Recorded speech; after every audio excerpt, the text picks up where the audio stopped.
గులాబీ జెండా ఎగరాలే గుంపులు గట్టి నడవాలే మూడోసారి ముచ్చటగా కేసీఆర్ కావాలే గులాబీ జెండా ఎగరాలే గుంపులు గట్టి నడవాలే మూడోసారి ముచ్చటగా కేసీఆర్ కావాలే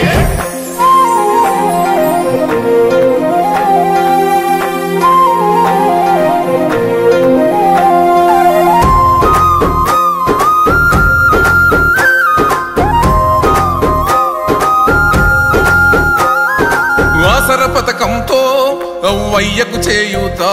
వికలాంగుల మనసెంతో మురిసింది ఈ పూట ఒంటరి మహిళలకు కొండంతా ధైర్యంగా ఓ బీడీ కార్మికుల